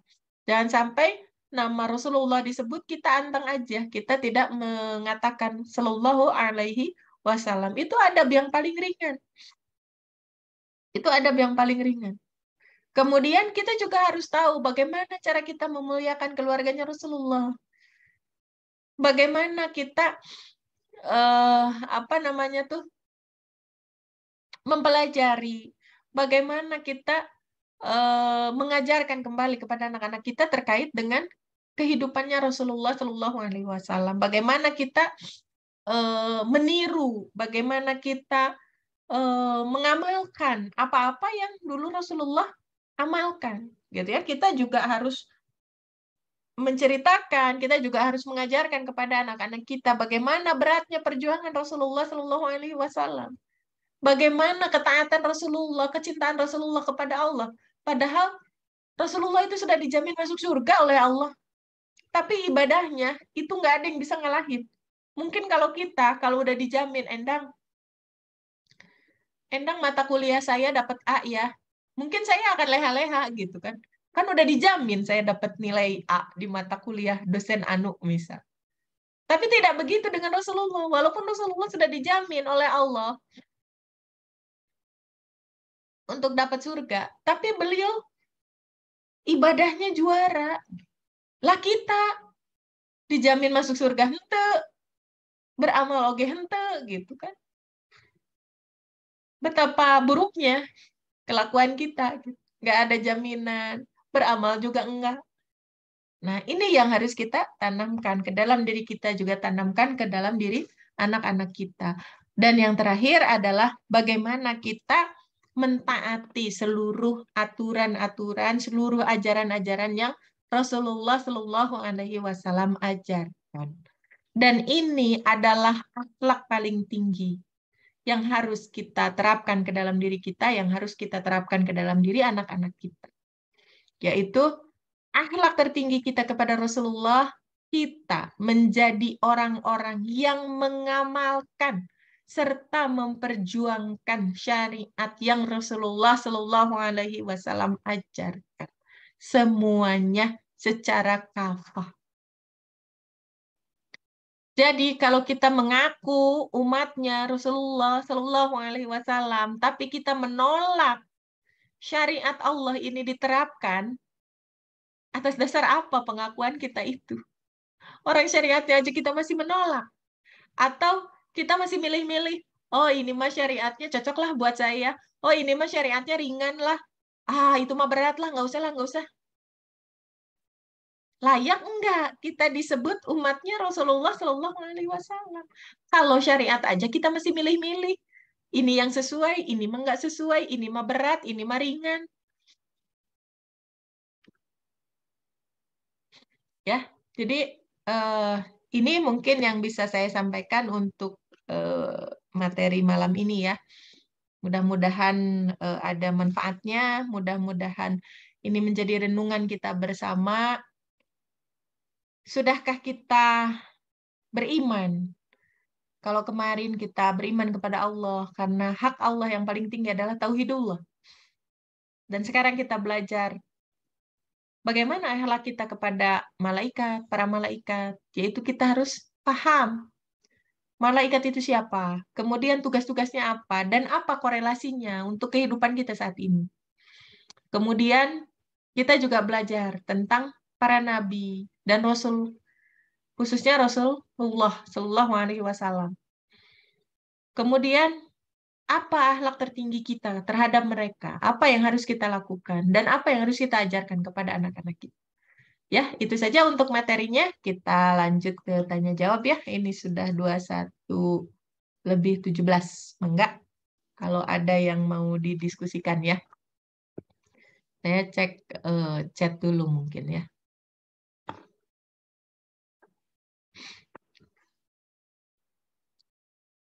Barokallah Ibu, terima kasih untuk remindernya. Amin. Sama-sama Neng Pebi. Enggak, kalau ada yang mau bertanya secara langsung, enggak? Saya sudah Ya, mangga Ibu Sugianti, mangga. ahlak ahlak orang tua terhadap anak itu, maksud saya gini, kita sudah mendidik anak sebaik mungkin, gitu kan. Tetapi lambat laun, mungkin entah dari pergaulan, mungkin entah dari lingkungan, kita juga nggak tahu, ternyata anak itu berubah total menjadi tidak terdidik apa yang sudah diajarkan orang tuanya. Apakah itu termasuk apa maksudnya perbuatan ayahnya di masa lalu, atau memang sudah tabiat anak itu seperti itu saja. Sebelumnya terima kasih. Ya, sama-sama Ibu Sugianti. Pertanyaannya bagus banget ini. Nah, gimana kalau kita sudah berusaha keras mendidik mereka dengan baik, tapi seiring berjalannya waktu ternyata entah karena pergaulan atau entah karena faktor lain mereka akhirnya jauh gitu ya dari apa yang kita sampaikan, jauh dari apa yang kita tanamkan ke dalam diri mereka. Nah, ini kenapa gitu kan dan apa yang harus kita lakukan mungkin ya begitu yang saya tangkap. Nah, eh sebelum saya menjawab terkait pertanyaannya Bu Sugianti, saya mau cerita sedikit gitu ya waktu bulan lalu atau 2 bulan yang lalu ya, saya lupa. Eh, saya ikut kajiannya TVG ya. Di sini ada Mama Zalu ya. Mama Zalunya kelempar kayaknya. Nah, eh, soalnya saya waktu itu ketemu sama Mama Zalu ikutan kajian TVG ya, Peggy Melati Sukma. Nah, beliau tuh cerita, siapa sih yang nggak kenal Teh Peggy gitu kan? Pasti kenal lah. Apalagi kalau yang usianya tidak jauh beda dari saya ya. Dulu itu ada satu sinetron judulnya tuh Gerhana. Kayaknya itu legend banget gitu Teh Peggy di situ. Yang pusing gitu yang suka apa ikonnya tuh itu Peggy Melati Sukmi Sukmi Peggy Melati Sukma harum mewangi sepanjang hari apa gitulah panjang banget namanya. Nah, dan kita tahu bagaimana penampilannya beliau gitu ya ketika apa namanya tuh di sinetron itu maupun di acara-acara yang lain ya. Dan saya juga ingat gitu ya, kalau dari sisi pemikiran, Teh Peggy ini kan lumayan pemikirannya feminis gitu ya, lumayan apa ya, kuat gitu feminisnya. Nah, tapi Allah memberikan hidayah kepada beliau sehingga beliau berhijrah. Dan sekarang beliau sangat tertutup gitu ya, bahkan beliau pakai niqab gitu. Keren banget gitu pas dan beliau ini kan orangnya cerdas ya, cerdas luar biasa TPG ini. Nah, di salah satu kajiannya beliau, karena hari itu tuh ada 2 kajian. Jadi yang pagi itu kajiannya Wanita Perindu Surga, nah yang siangnya itu kajiannya terkait dengan kisah hijrahnya beliau. Dan saya hadir dua-duanya, alhamdulillah waktu itu. Nah, di kisah hijrahnya beliau, beliau tuh menyampaikan salah satu yang beliau highlight, yang beliau tekankan, itu terkait dengan pendidikan anak pada usia sebelum balik.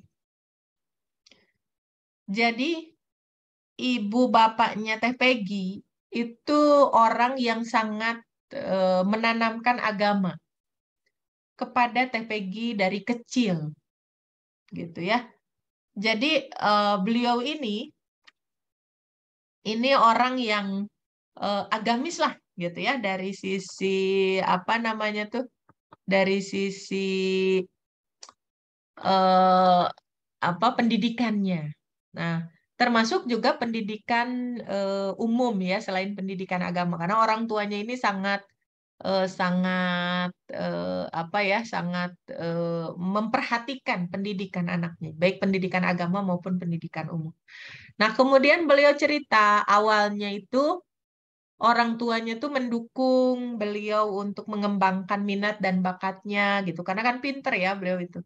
Tapi lama-lama kan jadi malah terjebak ya di dalam dunia keartisan, dan ternyata kalau sudah kontrak itu ya harus patuh sama kontrak itu gitu kan intinya.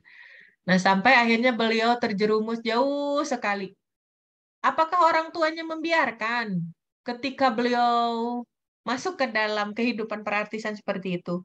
Nah, beliau cerita, orang tuanya tuh nggak membiarkan. Orang tuanya tuh selalu mengingatkan, tapi ya akunya bandel gitu kan, kata beliau itu. Sampai akhirnya ya ada titik balik gitu ya yang Allah berikan, ujian yang bertubi-tubi. Padahal waktu itu tuh istilahnya karirnya beliau tuh lagi moncar-moncarnya ya. Tapi ternyata beliau merasakan kehampaan.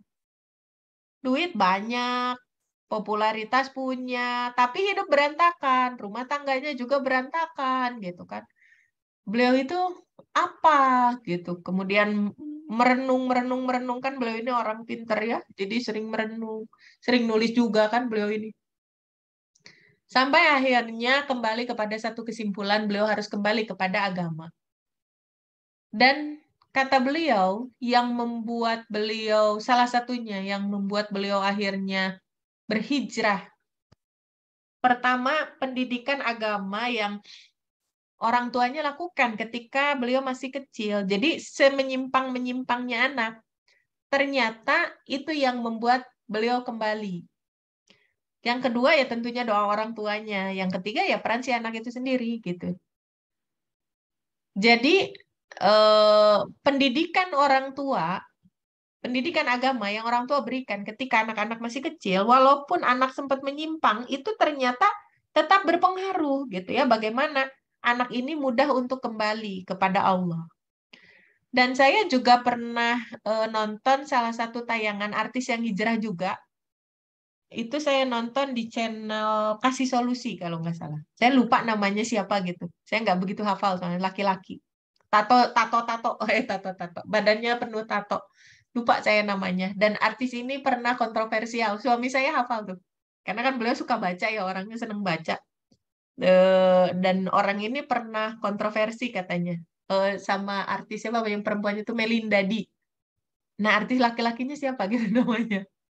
Ya mungkin ada yang inget lah.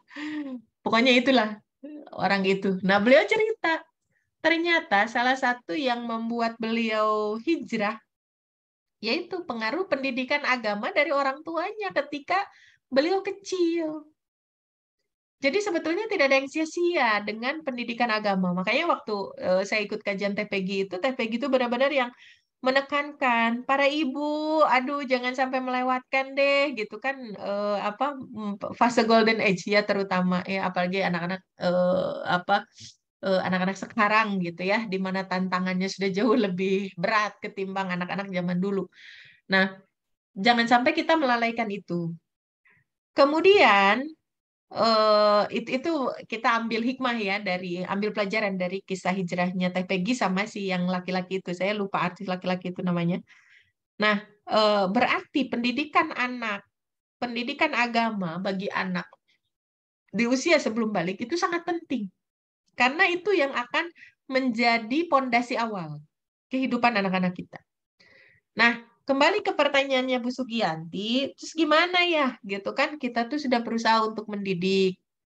Nah, kalau dari saya, komentar saya yang pertama, pendidikan itu sepanjang hayat. Kadang-kadang ada yang lepas di dalam diri kita. Ketika kita mendidik anak, kita merasa kalau kewajiban pendidikan itu sampai anak balik. Setelah anak balik ya udahlah, dia kan udah bisa menentukan kehidupannya sendiri gitu. Kadang-kadang kita lalai. Padahal nggak begitu. Yang namanya tugas mendidik itu ya sepanjang hayat kita sebagai orang tua, walaupun caranya yang berbeda-beda. Kan Ali bin Abi Thalib radhiyallahu an itu menyampaikan kan ada step by step-nya. Kalau anak sebelum mumayyiz itu gimana pendidikannya, setelah mumayyiz sampai balik itu bagaimana pendidikannya, kemudian setelah balik dan dewasa muda gitu itu gimana, bagaimana perlakuan kita terhadap mereka. Kemudian setelah mereka menikah, bagaimana sih cara pendidikan kita? Karena tugas orang tua itu tetap melekat, walaupun tidak seintens sebelumnya gitu ya, karena yang paling berat itu kan sampai anak balik ya, karena itu peletak dasar, benar-benar peletak dasar. Itu yang pertama. Jadi kadang-kadang kita merasa ya udahlah, ada anak udah balik gitu. Banyak yang akhirnya orang tua ini tidak seintens dulu gitu ya berinteraksi dengan anak-anak, yang karena merasa anak ini sudah besar, apalagi anaknya sudah sibuk dengan urusannya gitu kan. Nah, padahal pendidikan itu tetap penting. Itu yang pertama. Kemudian yang kedua, terkait dengan pengaruh pergaulan. Nah, disinilah pentingnya kita, para orang tua, bukan hanya mendidik anak-anak kita, tapi juga harus mendidik generasi. Karena anak-anak kita ini kan bukan anak-anak yang ansos, bukan anak-anak yang bisa hidup sendiri. Mereka adalah makhluk sosial yang pasti mereka akan bergaul dengan orang-orang yang ada di lingkungannya. Maka penting sekali kita bukan hanya mendidik mereka, tapi juga mendidik teman-temannya, mendidik orang-orang di sekitarnya, bahkan sampai mendidik generasi yang lainnya. Itu yang kedua. Kemudian yang ketiga, peran pendidikan ini nggak bisa lepas dari peran sebuah negara. Karena pada hakikatnya negara itu harusnya menjadi benteng pertama. Benteng keduanya masyarakat, benteng terakhirnya baru keluarga-keluarga muslim. Nah, sekarang benteng pertama dengan benteng kedua ini tidak jalan. Kan harusnya negara yang menjadi pelapis utama, yang menyaring semua bentuk hal-hal yang masuk dari luar negeri gitu ya ke dalam negerinya.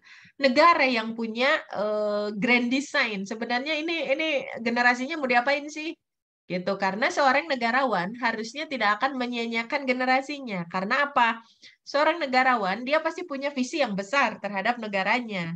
Dan untuk mewujudkan visi besar terhadap negaranya itu butuh pasukan. Maksudnya pasukan itu ya butuh orang-orang yang akan mengisi pos-pos di visi besar itu, gitu kan, nggak mungkin sendirian, gitu. Nah, pasti kita akan butuh orang-orang yang ada di belakang kita, terutama generasi. Kenapa? Karena generasi-generasi inilah yang akan mewujudkan. Apalagi kalau kita bicara generasi muda, gitu ya. Ingat omongannya Pak Soekarno aja kan, datangkan berapa 10 pemuda gitu, aku akan mengguncang dunia. Dan emang kenyataannya begitu.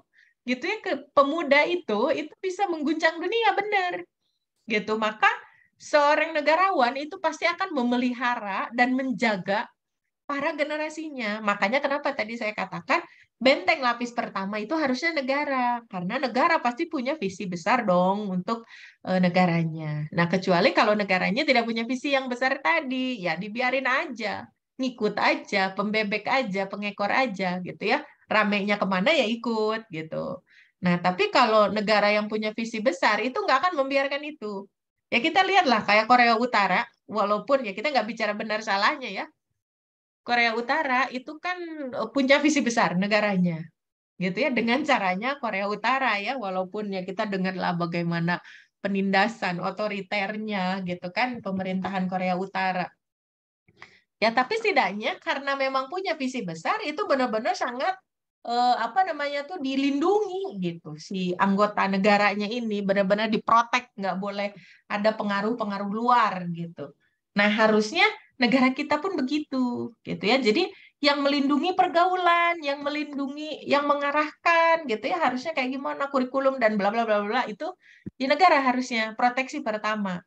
Yang kedua adalah masyarakat. Kenapa? Karena masyarakat itu adalah gambaran sekumpulan orang, sekumpulan manusia yang mereka berkumpul, mereka punya pemikiran, punya perasaan yang sama harusnya, dan mereka punya sudut pandang yang sama harusnya ketika menyikapi sesuatu. Nah, kalau masyarakat ini sudah abai, otomatis benteng yang tersisa itu kan hanya benteng keluarga.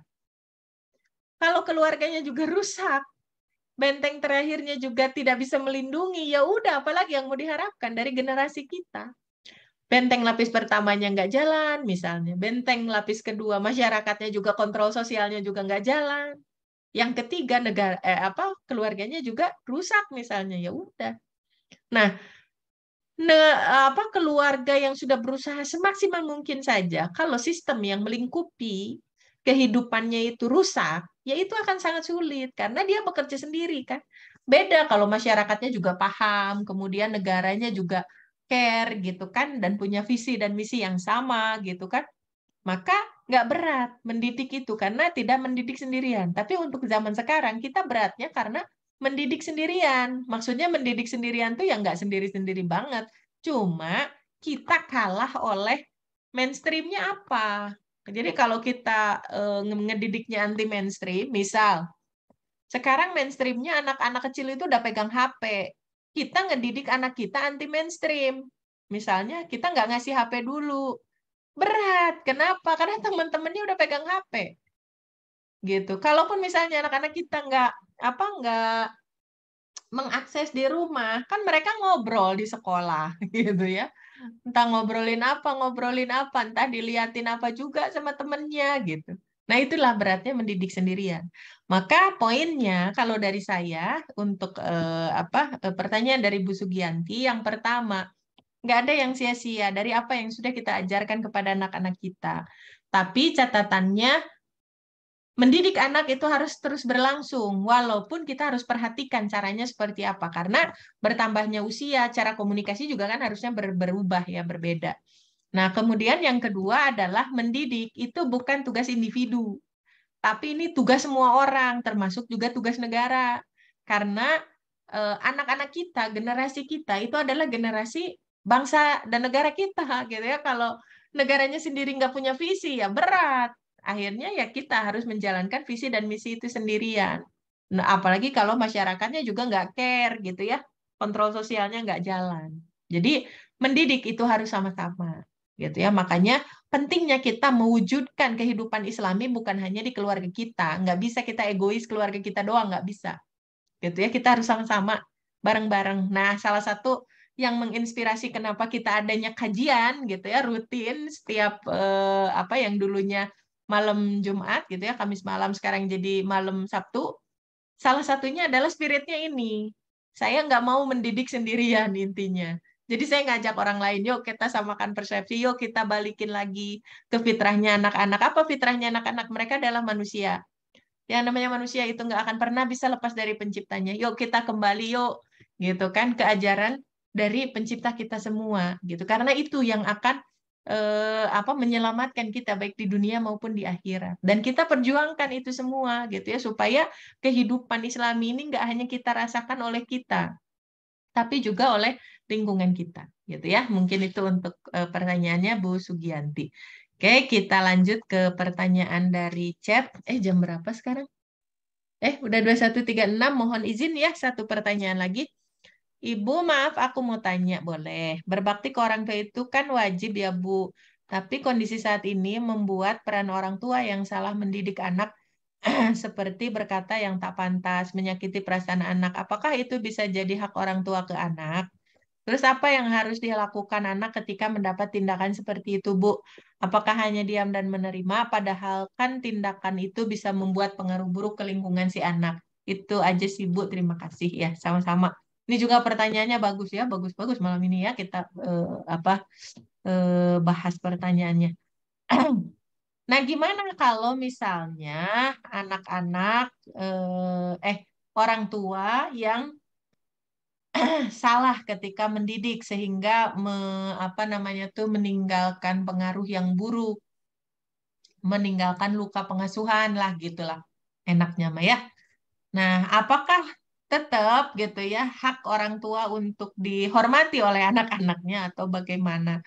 Nah, yang harus kita pahami di sini, pertama, yang namanya kewajiban berbakti kepada kedua orang tua itu sama dari dulu sampai sekarang. Ajaran Islam itu tetap sama, yaitu wajib kita berbakti kepada kedua orang tua. Apapun perlakuan mereka terhadap kita. Gitu ya. Perlakuan mereka terhadap kita, orang tua terhadap anak, itu satu hukum tersendiri. Tapi berbakti anak kepada orang tua, itu hukum yang lain. Gitu. Mudah-mudahan bisa dipahami ya. Jadi, eh, berbakti kepada orang tua itu tidak ada persyaratan kalau orang tuanya menunaikan hak dan kewajibannya dengan benar. Enggak gitu ya. Jadi itu dua hukum yang berbeda. Orang tua mendidik anak dengan benar wajib. Anak terhadap orang tua berbakti juga wajib gitu ya. Jadi itu dua hal yang tidak menjadi syarat salah satunya gitu ya. Jadi dua-duanya harus tertunaikan. Nah, kemudian bagaimana kan kalau mendidiknya nggak benar, anak jadi benci, misalnya anak jadi kehel gitu ya sama orang tuanya, sehingga proses berbaktinya ini jadi tidak ini gitu ya, tidak tidak berjalan dengan baik. Karena di hadis juga kalau kita tidak menyayangi, maka kita tidak akan disayangi. Jadi orang tua yang memperlakukan anaknya dengan buruk biasanya nanti ketika orang tuanya sudah sepuh, anak-anaknya teh pada jauh gitu. Maksudnya jauh di sini tuh bukan jauh tempat tinggalnya ya. Jadi tinggalnya serumah tapi nggak mau ngurus misalnya. Nah, ini dua hal yang harus kita pahami dulu. Kenapa banyak orang tua toksik ya istilahnya ya, toxic parent untuk terutama akhir-akhir ini ya. Yang harus kita pahami, pertama, kenapa sekarang toxic parent ini semakin merajalela? Pertama, karena kembali ke pemahaman individu. Kita sudah semakin jauh dari agama kita. Kalau kita mendidik anak tanpa didasari oleh agama, nggak mungkin kita bisa menjadi orang tua yang ideal. Kenapa? Karena kita punya kelemahan. Kembali ya ke sifat dasar manusia. Kita punya keterbatasan. Kita bergantung kepada zat yang lebih kuat dari kita. Kalau kita tidak mau melibatkan Allah dalam hal apapun, pasti rusak deh kehidupan kita. Karena kita sudah melawan fitrah. Karena fitrahnya kita lemah, terbatas, membutuhkan. Sehingga kita butuh aturan. Nah, jadi kalau kita mau lepas dari aturan Allah, ya pasti kita akan rusak. Itu mah sudah default-nya begitu, gitu. Walaupun kerusakan itu tidak langsung dirasakannya ya. Mungkin bertahun-tahun baru kerasa efeknya. Tapi default-nya seperti itu, gitu ya. Kalau kita tidak paham, kita tidak mau menjalankan syariat Allah, pasti hidup kita berat. Gitu. Karena keberkahan itu ada di tangan Allah. Gimana kita dapat keberkahan? Kalau kitanya sendiri nggak mau mendekat kepada Allah. Nah, itu penyebab pertama kenapa banyak toxic parent, karena kita sudah semakin jauh. Kedua, lingkungan tempat tinggal kita juga sudah semakin jauh, masyarakat kita juga udah makin jauh. Yang ketiga, negara kita apalagi gitu ya, dengan segala programnya kita tahulah gitu ya, bagaimana fakta-fakta yang ada di lingkungan kita gitu ya, terutama apa namanya tuh penerimaan kita terhadap agama gitu. Kalau sekarang kan ada orang ngomongin agama, nggak usah lah dibawa ke lingkungan apa kerja, nggak usah lah agama-agama diomongin dalam hal publik. Kalau kamu mau ngomongin agama, mau udah aja ceramah di masjid lah, nggak usah dibawa-bawa lah ke sekolah lah, nggak usah dibawa-bawa kuliah. Nah kan sekarang begitu, ya wajar. Produk-produknya juga kita jadi para orang tua yang toksik gitu ya, yang banyak menyebarkan racun-racun ke anak-anak kita.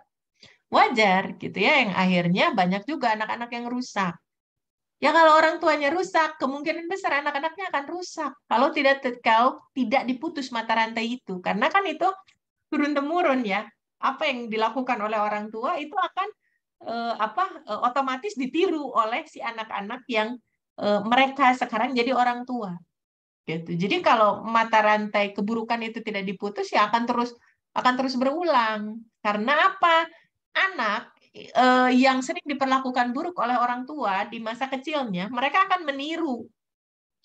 Kan metode periode anak sampai usia 7 tahun itu periode imprint namanya. Jadi dia nggak punya filter apa yang dia lihat, apa yang dia dengar, apa yang dia rasakan. Itu yang dia simpen di memorinya dia. Jadi ketika dari kecil sama orang tuanya dipukulin lah, dimarahin lah, atau apa, itu akan terekam. Nah, begitu si anak ini besar, kemudian dia jadi orang tua, mereka akan mengeluarkan apa yang ada di kepalanya dia, apa yang ada di alam bawah sadarnya dia. Dari segala perlakuan orang tuanya, ketika ada kejadian yang memicu, yang menjadi trigger, itu pula yang akan mereka lakukan ke anak-anaknya nanti. Makanya disinilah pentingnya kita ngaji, bagaimana kita memutus mata rantai itu. Memutus mata rantai luka pengasuhan. Oke, orang tua kita salah, tapi nggak sepenuhnya kesalahan mereka. Bisa jadi ini karena sistem hidup yang melingkupi kita semua. Ketika sistem yang diterapkan bukan sistem Islam, ya otomatis standar hidup itu kan berubah. Kalau dalam Islam masih ada halal dan haram. Kalau bukan Islam kan nggak ada standar halal dan haram. Belum lagi kalau kita bicara input gitu ya. Oh iya, ini juga sekaligus tambahan untuk tadi pertanyaannya Bu Yanti ya. Bisa jadi gitu ya anak-anak kita bengal gitu ya. Bukan bengal ya. Mending nggak enak gitu bahasanya, jangan bengal ya. Maksudnya menyimpang dalam tanda kutip. Bisa jadi mungkin ada makanan-makanan haram yang kita atau ada rezeki haram yang masuk ke dalam tubuh anak-anak kita sehingga rezeki yang haram itu nggak akan jadi berkah gitu ya, nggak akan jadi daging lah istilahnya gitu kan, karena apa, hal-hal yang haram itu akan menghalangi keberkahan. Bisa jadi karena sekarang kita tidak hati-hati sebagai orang tua gitu ya, kan di akhir zaman itu nanti riba gitu, ini baru bicara riba gitu ya, riba itu akan merajalela. Orang yang berusaha taat nggak terlibat riba pun akan kena debu-debu riba. Ya debu-debunya aja itu berpengaruh, apalagi kalau kita benar-benar terjebak dengan riba di masa lalu misalnya. Ya itu otomatis akan berpengaruh. Gitu. Orang tua yang terlibat dengan riba itu pasti hidupnya berat. Kan berdirinya aja kayak berdirinya orang gila gitu. Karena kan dikejar-kejar utang. Ya gimana kita bisa fokus mendidik anak-anak kita sementara kita naweriwe gitu ya di udag-udag debt collector gitu ya. Dikejar-kejar debt collector. Nah, jadi bisa jadi tuh penyebab orang tua toksik itu yaitu intinya sih kita nggak paham agama ya. Intinya kita nggak paham agama sehingga ya gimana kita mau menerapkan syariat kalau kita nggak paham syariat itu kayak gimana gitu ya, ilmunya kayak gimana. Nah, bisa jadi itu yang menyebabkan kenapa banyak orang tua toksik saat ini. Tapi apakah orang tua toksik ini harus kita abaikan gitu kan? Ya enggak juga, karena kita sebagai anak tetap ada hukum berbakti kepada orang tua. Terus gimana kalau kita menerima tindakan yang seperti itu? Kita kalau sudah balik itu kan ada kewajiban amar ma'ruf nahi munkar. Ya harus diingatkan orang tua yang berbuat salah. Tapi kalau mengingatkan orang tua itu benar-benar adabnya itu harus dijaga banget gitu ya, dan kita harus melihat situasi dan kondisi, nggak bisa ujuk-ujuk atau apa gitu kan, ada adab-adabnya lah ketika kita mau menegur orang tua. Nah, kemudian apakah hanya diam dan menerima? Jangan. Kan kita punya kewajiban untuk apa? Menjaga diri kita, menjaga keluarga kita dari apa? Dari api neraka. Kalau kita cuma diam saja, kita nerimo aja, ya nggak akan ada perubahan. Gitu. Minimalnya kita mengkaji sehingga kita punya benteng. Walaupun setelah mengkaji tidak otomatis alam bawah sadar itu akan sembuh ya. Gitu ya, butuh treatment tersendiri. Tapi setidaknya dengan mengkaji, dengan kita punya ilmu agama, itu menjadi benteng kita ketika alam sadar kita sedang berbicara. Gitu ya. Nah, kalau emosi mah kan yang bicara bukan alam sadar tapi alam bawah sadar. Ya istilahnya minimalnya kita bisa meminimalisir dampak buruk aja lah itu intinya ya. Kalau perlakuan buruk orang tuanya berat, ya harus ditreatment. Itu ada terapi-terapi yang memang bisa memudahkan ya. Nah, seperti itu mungkin untuk pertanyaannya Neng Feby ya. Mudah-mudahan bisa terbayang, mudah-mudahan bisa tergambar. Itu saja mungkin ya untuk hari ini. Kita lihat sudah 21.46 ya, sudah lebih 46 menit dan sudah lebih berapa? 17 menit dari akad ya. Kita akhiri dulu kajian kita untuk malam ini. Mudah-mudahan ada manfaatnya. Kita akhiri sama-sama dengan istighfar 3 kali, doa akhir majelis dan hamdalah. Subhanakallahumma bihamdika asyhadu alla ilaha illa anta astaghfiruka wa atubu ilaik. Alhamdulillahirabbil alamin. Assalamualaikum warahmatullahi wabarakatuh. Waalaikumsalam warahmatullahi wabarakatuh. Terima kasih Pak Ustadz. Sama-sama.